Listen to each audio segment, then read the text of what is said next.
Emily was a young woman who lived in a small village. She was 20 years old. Her family did not have much money, but they were happy. They lived in a small house with only 2 rooms. There were flowers in the garden and chickens in the yard. Emily loved her home because her family loved one another. Emily had blue eyes like the sky and golden hair like sunlight. She was kind and gentle. Every morning, she helped her mother cook breakfast. After that, she cleaned the house or took care of the animals. In the afternoon, she liked to read books. She often sat under the big tree near her house and read for hours. Emily also loved to dream. She dreamed about traveling, learning new things, and becoming a teacher one day. One morning, Emily went to the village market. It was a warm day, and the sun was shining. The market was busy and full of colors. There were people selling fruits, vegetables, flowers, and bread. Children were laughing and running around. Emily saw an old woman carrying a heavy basket. The woman looked tired. Emily smiled and said, "Let me help you." She took the basket and carried it for the woman. At that moment, a young man saw her. He was standing near a fruit stall. He walked over and said, "That was very kind of you. May I help too?" The young man had dark hair and a soft smile. His voice was calm. He picked up another basket and smiled at Emily. "My name is John," he said. "What's your name?" "My name is Emily," she replied. "Nice to meet you." John walked with Emily through the market. They talked about simple things, like the weather and the food. Emily felt shy, but John was friendly and polite. They both laughed when a chicken ran across the road and made everyone jump. It was a simple moment, but it made them smile. John told Emily that he lived in a big house on the hill. His family had a lot of land and business, but John did not like to talk about money. He said he liked to walk in the fields and listen to music. Emily told him that she liked books and trees. They both enjoyed quiet moments. After that day, John and Emily started to meet often. They walked together near the river. They watched the birds fly and listened to the water flow. Sometimes they picked flowers or sat on the grass. John brought a small flute and played simple tunes. Emily sang old songs from the village. One day, John gave Emily a drawing. It was a picture of her sitting under the big tree, reading a book. Emily looked at the picture and said, "Did you draw this?" "Yes," John said. "I saw you reading and you looked very peaceful. I wanted to remember that moment." Emily smiled and held the drawing close to her heart. "Thank you," she whispered. It was the first gift she ever got from someone outside her family. They continued to meet and talk. They shared their hopes. John said he wanted to be more than just a rich man. He wanted to do something good with his life. Emily said she wanted to teach children one day. She wanted to help people in her village. Every evening, they sat by the river and watched the sky. Sometimes they did not talk. They just sat quietly and listened to the wind. The silence between them was soft and comfortable. It felt like something special. Emily started to feel something new. Her heart felt warm when John was near. She missed him when he was not around. She smiled more, she sang more, and John felt the same. He looked for her smile every day. He waited to see her at the tree or at the market. The village was small, but their world together felt big. It was full of laughter, stories, music, and dreams. Emily did not know what the future would bring. But at that moment she was happy, and so was John. They had found something simple but beautiful, something called love. But they did not say the word yet. They were still learning what it meant. For now they were 2 kind hearts walking side by side, under the sun, in a quiet village where something new was beginning. Emily and John continued to meet every week. They spent more time together, walking by the river, talking under the trees, and watching the stars at night. Their friendship became something deeper. Their hearts were full of warm feelings. One day, John brought something special. It was a small gift. Inside the box was the drawing he had made of Emily, but now it was in a simple wooden frame. Alongside it was a little note with a short poem. It said, "When I see you, I see peace." When I hear you, I hear joy. You are the light in my quiet world. Emily read the poem, and her eyes filled with tears. It was beautiful and true. She smiled at John and whispered, "Thank you." He took her hand and looked into her eyes. "Emily," he said, "I love you. I want to be with you. Will you marry me?" Emily was quiet for a moment. Then she nodded slowly. "Yes, John. I love you too. I want to be with you." They were both very happy. That evening, they dreamed about their future. They talked about a small house, books, music, and children playing in the yard. Emily told her parents, and they smiled with joy. Her mother said, "He is a good man. You are lucky to have found each other." But things were not so easy for John.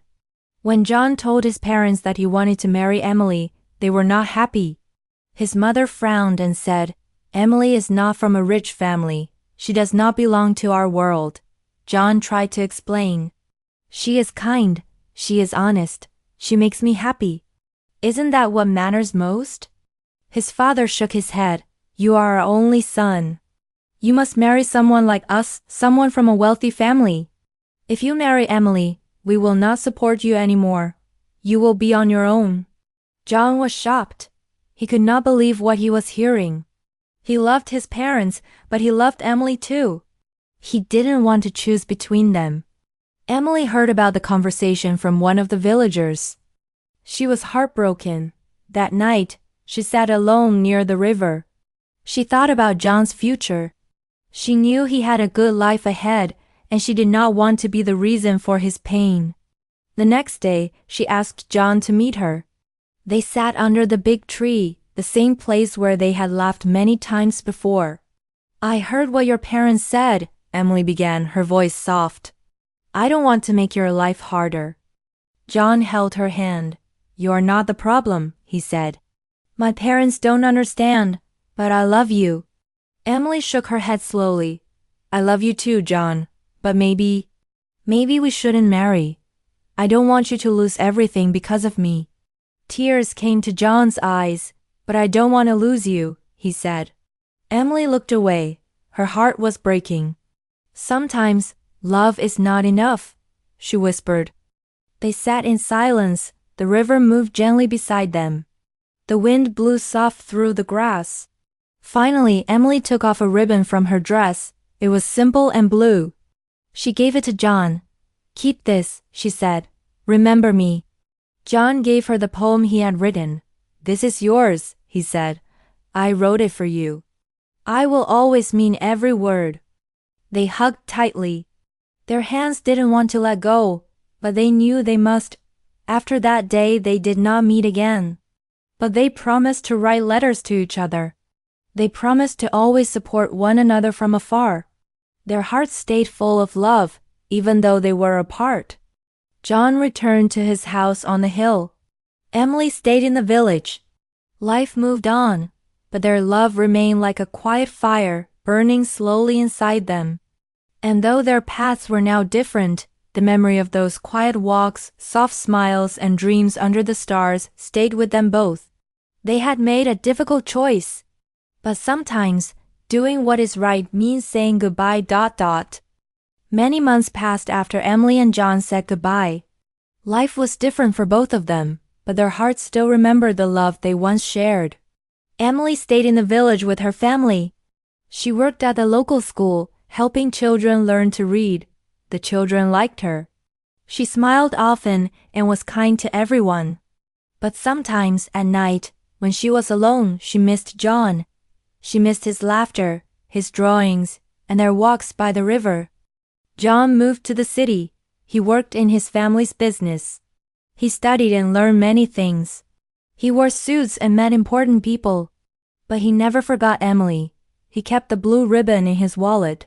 Whenever he felt tired or sad, he looked at it and remembered her smile. Even though they were far apart, they wrote letters to each other. Not every day, but often enough to stay close. In the letters, they shared stories from their lives. Emily wrote about the village, the children at school, and her parents. John wrote about the city, his work, and the new things he was learning. The letters were like little pieces of love flying through the air between them. One day, Emily's father became very sick. He could not walk or speak well. Emily stayed by his side every day. She brought him food, sang him songs, and prayed for his health. Her heart was heavy with worry. A neighbor heard about her father's illness and told John. When John read the news, he felt something deep in his heart. He packed some clothes, bought medicine, and traveled back to the village. When Emily opened the door and saw John, she was surprised. Her eyes filled with tears. "You came," she said softly. "Yes," John answered. "I heard about your father. I want to help." John stayed for many days. He brought food, helped fix the roof of their house, and sat beside Emily's father. Slowly, Emily's father began to feel better. Emily was thankful. She looked at John and said, "You have not changed. You still have a big heart." John smiled. "I never stopped caring," he said. "I will always be here for you." After that, John and Emily spent more time together again. They walked in the fields, just like before. They talked about their past, their letters, and their dreams. They both knew something had never left, their love. One evening, as the sun was setting, they stood by the river. The sky was orange and soft. John turned to Emily and said, "Emily, I still love you. I never stopped. I want to be with you, if you still feel the same." Emily looked at him with love in her eyes. "I love you too," she said. "But what about your parents?" John took a deep breath. "I have worked hard. I have saved enough money. I don't need their help anymore. I want to build a life with you." Emily smiled. "You are brave and kind and strong." "So are you," John replied. "Will you marry me now, Emily?" "Yes," she said. "Yes, I will." They had a small wedding in the village. It was under the big tree where Emily used to read books. Her family was there. Friends from the village brought food and flowers. It was simple, but full of love. John's parents did not come, but John and Emily were happy anyway. They had each other, and that was enough. After the wedding, they moved to the city together.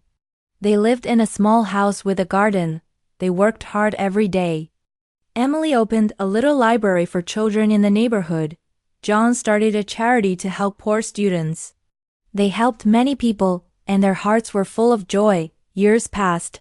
They had children of their own. Emily taught them to read and to be kind. John taught them to be strong and to follow their hearts. Their home was full of love and laughter. Emily and John grew old together.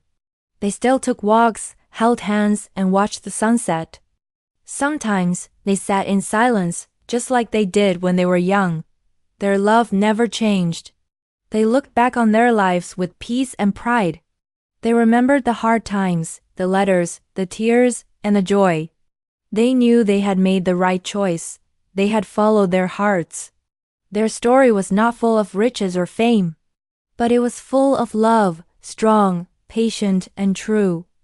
And that kind of love, they believed, never dies. Emily and John's story is a simple love story, but also a powerful one. They met by chance in a quiet village. Emily came from a poor family. John came from a rich one. They were different in many ways, but their hearts understood each other.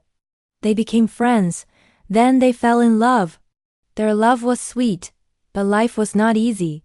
John's parents did not want him to marry Emily. They believed money and status were more important than kindness. Emily did not want to make John's life hard, so she let him go.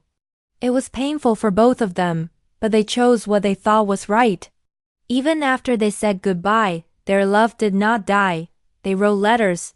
They thought of each other every day. They lived far apart, but their hearts stayed close. When Emily's father became sick, John returned. He helped, he cared, and their love grew stronger again.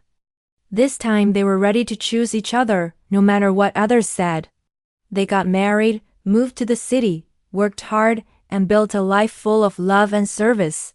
They helped children, shared their kindness, and taught their own kids the meaning of love and courage. They grew old together, not rich in money, but rich in memories, love, and peace. What can we learn from this story? The story teaches us that true love is patient, strong, and kind. It also reminds us that life is full of difficult choices. Sometimes we must wait. Sometimes we must walk away. But if love is real, it can return and it can grow. It also shows us that happiness is not about money or big houses. It is about love, respect, and staying true to our hearts. In today's world where everything moves fast, we need stories like this to slow down, to feel, and to believe in good things again. So keep believing in love. Be kind, be brave. And never forget, true love never dies. Congratulations! You have listened to the full story in English. That means your English skills are getting better. Well done. Keep going. Listening to stories is one of the best ways to learn. Now, here is a small question for you. Who helped Emily when her father became sick? A. A doctor from the village. B. John, her old friend. Please write your answer, A or B, in the comments section below. And don't forget to support this channel. Subscribe to our channel to get more simple and beautiful English stories. If you can, please donate to help us continue creating free and high-quality content for English learners like you. It's not easy in the beginning, but your support gives us hope and energy. Thank you for listening. See you in the next story.